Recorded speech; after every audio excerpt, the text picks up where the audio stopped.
Bienvenidos a Disco, donde vamos a hablar de la historia y debatir el disco de estudio de Temple of the Dog. En este tipo de videos pueden haber errores porque muchas veces es un tal dijo esto otro, así que me pueden decir si digo una pavada muy pava. Además, en este video van a ir apareciendo nombres que más adelante terminarían en Pearl Jam, así que si escuchan un y aparece el logo de la banda, significa eso. Así no repito que más adelante tocaría en Pearl Jam 700 veces. Habiendo dicho eso, comencemos.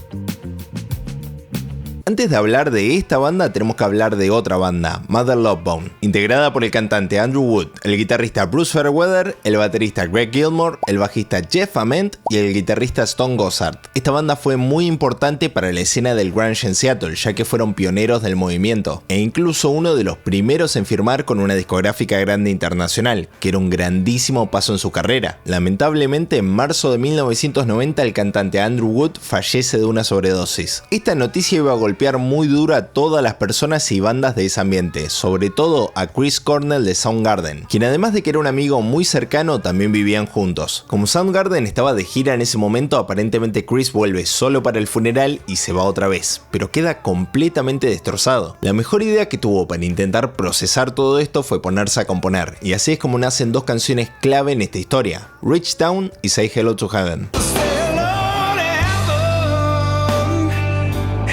Me preguntaba, bueno, ¿por qué estoy escribiendo estas canciones y qué voy a hacer con ellas si no suenan para nada a canciones de Soundgarden? Quizás podría grabar estas dos canciones con los integrantes de Mother Love Bone y lanzarlas como un sencillo, pero desde el lado de Mother Love Bone estaban todavía más en pedazos y no se podían recomponer. Sobre esto Jeff dijo, Mike McCready me llamó, trabajaba en una pizzería frente a mi departamento, empezó a decirme, deberías venir a tocar con Stone y conmigo. Yo le respondí, no sé, la situación en Mother Love Bone no era precisamente el ambiente creativo más saludable. Me sentía un poco marginado, no sabía si quería pasar por eso otra vez. Y después pasaron un par de semanas y Stone volvió a llamar. Dijo que iban a grabar unas demos que tenían, y que iba a hacer con Matt Cameron, lo cual era súper emocionante porque todos considerábamos a Matt como uno de los mejores bateristas de Seattle. Tuvimos uno o dos ensayos y la cosa comenzó a cobrar vida propia. Stone y yo estábamos promocionando el disco de Mother Love Bone que salió por esa época. Pasábamos mucho tiempo juntos en la misma habitación y platicábamos de un montón de cosas. Hablábamos de lo que era genial en Mother Love Bone y de lo que no lo era. Había cosas que no nos gustaba de cómo nos tratábamos entre nosotros, pero en ese momento decidimos que íbamos a intentar hacer algo. Simplemente no sabíamos qué era. Además, Mike McCready dijo, mi primer recuerdo de Temple of the Dog es que Stone y yo estábamos tocando juntos y de repente Jeff se unió a nosotros. Se comentaba que Chris había compuesto dos canciones para Andy. Creo que se las tocó a Jeff y este dijo algo así como, bueno, tal vez deberíamos grabarlas o divertirnos un poco con ellas.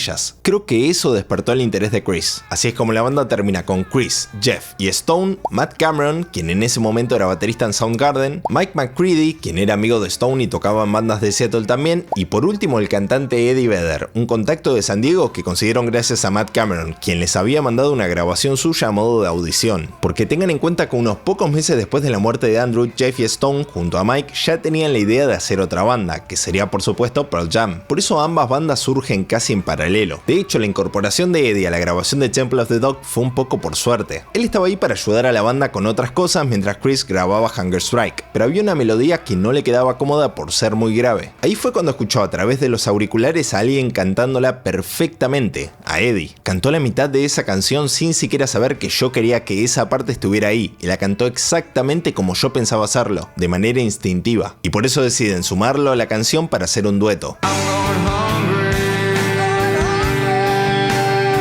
No quiero evitar nombrar también a Rick Parashar, quien además de ser el ingeniero, coproductor y demás, también tocó el piano en algunas canciones. La idea original era hacer solamente los dos temas que tenían, pero una vez que se ponen a ensayar se dan cuenta de que había algo ahí, y deciden estirar estas dos canciones a un disco completo, agregando canciones de Chris que al igual que las dos iniciales no funcionaban bajo el sonido de Soundgarden, como Call Me a Dog. Además suman algunas ideas que originalmente eran para otro proyecto o que tenían dando vueltas, como Times of Trouble. La gran mayoría de canciones fueron grabadas con todos los músicos tocando juntos al mismo tiempo en el estudio, y muchas grabaciones de Chris fueron hechas en una sola toma. La compañía discográfica que había financiado este proyecto y la que lo iba a distribuir era A&M, con quienes Soundgarden habían firmado en el 88. De hecho, esta discográfica tuvo una disputa legal con los hermanos Parashar, dueños del London Bridge Studio, por los masters de este disco. Aparentemente le pagaron a Rick por los derechos en el 93 y nunca les dieron las cintas. Sobre esto, Chris dijo: A&M Records pagó por las grabaciones y el uso del estudio. El hecho de que el dueño del estudio pretenda tener derecho a quedarse con las grabaciones no tiene más sentido que si el dueño de una lavandería afirmara que es dueño de la ropa que lavaste en su lavadora. Que al final la discográfica consiguió las grabaciones y sacaron una edición deluxe por los 25 años del disco. Y sacan el nombre del proyecto y del disco, obviamente, de una canción de Mother Love Bone, Man of Golden Words.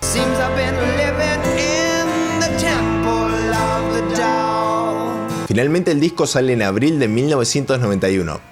Y no vende tanto. Obviamente 70.000 copias es una locura para nosotros, pero con este número no logran entrar en los charts. Pero a finales del 91 el grunge explota en el mainstream. Por supuesto ya había discos exitosos antes, como el debut de Alice in Chains, que había logrado ser platino. Pero tras la salida de discazos como Bad Motorfinger de Soundgarden, Ten de Pearl Jam o Nevermind de Nirvana, la popularidad de esta escena de Seattle creció muchísimo. Y por eso a principios del 92 A&M decide sacar una nueva edición de este trabajo, junto con un video musical para Hunger Strike donde se ve a todos los músicos en un parque de Seattle. Finalmente este supergrupo logra tener buen éxito y llegan al número 5 del Billboard 200. Y yo sé que en este video nombré mucho a Soundgarden y sobre todo a Pearl Jam, pero esta banda logró vivir por sí misma. Stone Gossard describió este disco como el trabajo más fácil de hacer y más hermoso en el que he estado involucrado. Y Jeff Ament dijo que fue algo muy bueno en ese momento, y estoy completamente de acuerdo. Este trabajo fue el que hizo que muchos de estos músicos tengan o su primera experiencia en un estudio de grabación o que vuelvan a grabar después de la trágica muerte de Andrew, lo que a su vez desembocó en una de las bandas más reconocidas de los 90 y de la escena grunge. Es una carta de amor hermosa a Andrew Wood en forma de disco, excelentemente lograda, y por suerte este trabajo pudo existir por fuera de la burbuja de ambas bandas. E incluso en 2016, muy poco tiempo antes de la muerte de Chris Cornell, habían hecho su primera gira oficial para celebrar los 25 años del disco. Gran proyecto que merece el reconocimiento que por suerte hoy tiene. Me pueden contar si ya conocían este proyecto y si es su favorito de todas las bandas que nombré. Les recuerdo que están los miembros del canal en caso de que les guste el contenido y quieran apoyar el canal. Y aunque no sean miembros, los invito a comentar, me gustear y todas esas cosas, que por supuesto también ayudan muchísimo. Y nos vemos la próxima. Adelanto de mini disco a disco. What's it like for you guys? Has it been 6 drugs and rock and roll thus far? 6 drugs? There's been more than that.